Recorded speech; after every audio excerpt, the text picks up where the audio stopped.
नमस्ते मित्रों, जय श्री कृष्णा, राधे राधे। मधुरम हिंदी उदयपुर मेवाड़ में आप सभी मित्रों का स्वागत और अभिनंदन करता हूं।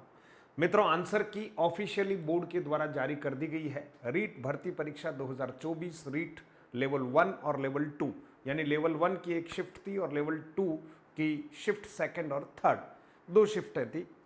उन सब की ऑफिशियल आंसर की जो है वो जारी कर दी गई है। अब आपके समक्ष जो खास मुद्दा रहने वाला है वो है आपत्ति लगाने वाला। अब सबसे पहले तो 150 प्रश्नों के ऊपर आप चिंतन मनन कर लीजिएगा, आंसर की से उसको अच्छे से मिलान कर लीजिएगा, तो आपत्ति लगाना आपके लिए सरल हो जाएगा। और हमारे बहुत सारे विद्वत साथी हैं, वो भी अपनी ओर से आपको कुछ सजेशन दे ही रहे हैं यूट्यूब के माध्यम से। तो सबसे पहले तो मित्रों, आपत्ति लगाने का एक पूरा प्रोसेस है। मैं चाहता हूं कि ये प्रोसेस आपके समझ में आ जाना चाहिए। सबसे पहले तो आप देखिए आज के समाचार पत्र में मित्रों जो है रीट राजस्थान अध्यापक पात्रता परीक्षा रीट 2024, ठीक है, और माध्यमिक शिक्षा बोर्ड अजमेर के द्वारा एक विज्ञप्ति प्रकाशित की गई है समन्वयक रीट 2024 की तरफ से। और ये कहा गया है कि आप जो है प्रति प्रश्न 300 रुपये, ध्यान देना, अगर आप आपत्ति दर्ज कराना चाहते हैं तो सबसे पहले तो प्रश्नों का सही चुनाव करना है। हर किसी प्रश्न पर ताबड़तोड़ आपत्ति लगाने से ऐसे ही पैसों का अपव्यय होगा और मुझे नहीं लगता है कि ये लोग ये पैसा लौटाते हैं। अभी तक मुझे ध्यान नहीं आया, फिर पता नहीं लौटाते हो तो भी अलग बात है। तो हमें पैसों को भी थोड़ा मद्देनजर रखते हुए उन्हीं प्रश्न पर जो वास्तव में आपत्तिजनक है, हर किसी पर छोटी छोटी बात पर आपत्ति लगाने से भी काम चलेगा नहीं, ठीक है। तो इसका एक विस्तृत प्रोसेस है मित्रों, जो साइट पर दे रखा था, मैंने आपके लिए इसको डाउनलोड करके निकाला है। उस प्रोसेस पर मैं आपसे बात करने वाला हूं। यहां आपको ये बहुत छोटा दिख रहा होगा, निश्चित तौर पर टेलीग्राम में पूरी पीडीएफ शेयर कर रहा हूं और एक एक बात आपको अभी कहकर सुना रहा हूं, अच्छे से आप इस बात को समझ जाइएगा। टेलीग्राम चैनल जो है हमारा मधुरम हिंदी, आप वीडियो देख रहे होंगे और आपको टेलीग्राम चैनल पर जो है ये पूरा प्रोसेस लिखित में मिलेगा। इसको ध्यान से समझना इसलिए जरूरी मित्रों कि ऐसे ही हवा में बात करने से काम होगा नहीं, हमें इसको समझना पड़ेगा। तो देखिए कैसे। सबसे पहले तो मित्रों, रीट भर्ती परीक्षा 2024 की उत्तर तालिका पर आपत्ति हेतु अनुदेश, ठीक है। तो आप देखिएगा, रीट भर्ती परीक्षा 2024 दिनांक 27-28-2025 को आयोजित की गई थी। उक्त परीक्षा के स्तर प्रथम है ना, जिसको प्रथम पारी, स्तर द्वितीय जिसमें द्वितीय और तृतीय पारी यानी लेवल 2 की दो पारियां थी, ठीक है, कि प्रोविजनल उत्तर तालिका दिनांक 25/3/2025 को रीट की वेबसाइट www.read2024.co.in पर अपलोड कर दी गई है। वो ठीक बात है। परीक्षार्थी को यदि किसी प्रश्न के उत्तर पर कोई आपत्ति हो तो अपनी आपत्तियां दिनांक ध्यान रखना, 31/3/2025 अंतिम तिथि है। 31/3/2025 हमारी जो है अंतिम तिथि है, रात्रि 12 बजे है ना। रात्रि 12 बजे तक आपत्ति दर्ज कराने की अंतिम जो है ये डेडलाइन है, ठीक है। उत्तर तालिका पर आपत्तियां केवल ऑनलाइन ही स्वीकार की जाएगी। आप किसी भी प्रकार से ऑफलाइन आपत्ति दर्ज न कराएं, क्योंकि वो स्वीकार नहीं की जाएगी। आपत्ति केवल ऑनलाइन ही दर्ज करानी है, वेबसाइट पर जाकर, ठीक है, ऑनलाइन ही दर्ज करानी है, ठीक है। तो ऑफलाइन आपत्तियों पर कोई विचार नहीं किया जाएगा। अभ्यर्थी अपनी आपत्तियां निम्न प्रक्रिया से ऑनलाइन दर्ज कर सकते हैं। मैं प्रक्रिया और प्रोसेस समझाना चाहता हूं। सबसे पहले देखिएगा आप, सर्वप्रथम अभ्यर्थी द्वारा रीट की वेबसाइट ऑब्जेक्शन ऑन आंसर की लिंक पर ध्यान देना। ऑब्जेक्शन ऑन आंसर की लिंक को क्लिक कर रोल नंबर एवं जन्म दिनांक की प्रविष्टि करने के पश्चात अभ्यर्थी को उनके आवेदन पत्र में अंकित मोबाइल नंबर पर एक ओटीपी प्राप्त होगा। ओटीपी वेरीफाई करने के पश्चात अभ्यर्थी को उसके ऑनलाइन आवेदन में कुछ प्रविष्टियां यथा नाम, भाषा फर्स्ट, भाषा सेकंड एवं विशेषज्ञता विषय आदि दर्शित होंगे।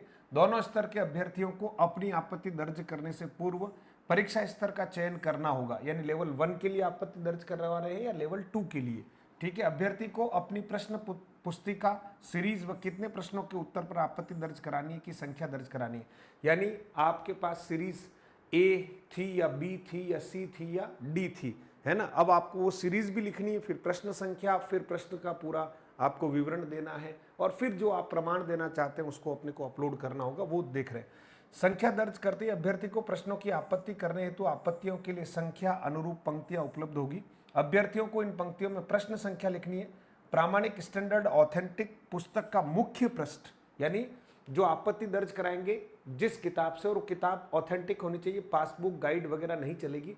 जो प्रामाणिक पुस्तकें हैं लेखकों के द्वारा लिखी हुई, जिसमें माध्यमिक शिक्षा बोर्ड की पुस्तकें हो सकती है, हिंदी ग्रंथ अकादमी की पुस्तकें हो सकती है, अन्य पुस्तकें भी हो सकती है, ठीक है, लेकिन वो ऑथेंटिक होनी चाहिए। उसका कवर पेज जो है ना, वो हमें जो चाहिए, उसका पुस्तक का नाम, लेखक का नाम, प्रकाशक का नाम, पुस्तक का संस्करण साफ व पढ़ने योग्य जेपीजी फॉर्मेट में, पुस्तक का वह पृष्ठ जिसमें अभ्यर्थी के मतानुसार उत्तर लिखा है, उत्तर को रेखांकित करते हुए मैं पृष्ठ संख्या के जेपीजी फॉर्मेट में अपलोड करना है। ध्यान देना, कवर पेज भी चाहिए और पुस्तक के जिस पेज पर हम जो बताना चाहते हैं कि इस प्रश्न का उत्तर ये होना चाहिए, इसका प्रमाण ये है, उसको जेपीजी फॉर्मेट में अपलोड करना है, ठीक है। इसके पश्चात अभ्यर्थी को रीट कार्यालय द्वारा जारी की गई प्रोविजनल उत्तर तालिका का संबंधित प्रश्न का उत्तर अंकित करना होगा कि आंसर की में तो ये उत्तर दिया गया था, जबकि वास्तव में इसका उत्तर ये होना चाहिए, इस पुस्तक के इस पृष्ठ पर इसका प्रमाण है। तत्पश्चात अभ्यर्थी द्वारा उत्तर क्या माना गया है को दर्ज करना है। यदि एक से अधिक प्रश्नों के उत्तर पर अभ्यर्थियों को आपत्ति है तो उक्त प्रक्रिया सभी आपत्तियों को दर्ज कराने हेतु अपनाई जाएगी, यानी हर प्रश्न के लिए इसी तरह की प्रक्रिया अपनाई जाएगी। फिर है अभ्यर्थी द्वारा आपत्ति की प्रविष्टियां दर्ज करने के पश्चात प्रति प्रश्न 300 रुपए के अनुसार एक चालान जनरेट होगा। चालान का भुगतान अभ्यर्थी द्वारा ऑनलाइन ही करना है। चालान प्रिंट कर अपने पास सुरक्षित रखें, ये ध्यान रखना, चालान को प्रिंट करना और अपने पास सुरक्षित रखना, ये कह रहा है। आपत्ति हेतु प्रति प्रश्न 300 रुपए है, निर्धारित है। यदि किसी अभ्यर्थी ने आपत्ति दर्ज की एवं चालान का भुगतान नहीं किया तो इस प्रकार की आपत्तियां कंप्यूटर में दर्ज नहीं होगी, अतः आपत्ति दर्ज कर भुगतान के उपरांत आपत्ति दर्ज कराना सुनिश्चित कराएं। फोकट में कोई काम नहीं हो रहा है।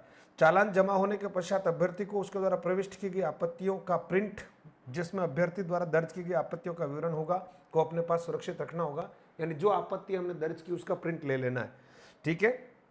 हाँ, अभ्यर्थी द्वारा आपत्ति हेतु दिए गए प्रमाण प्रामाणिक यानी स्टैंडर्ड और ऑथेंटिक पुस्तकों के होने चाहिए, अर्थात गाइड, पासबुक आदि से नहीं होने चाहिए। दोनों स्तर के अभ्यर्थियों को अपनी परीक्षा स्तर के चयन के पश्चात प्रत्येक स्तर के पृथक पृथक ऑनलाइन आपत्ति दर्ज करानी है।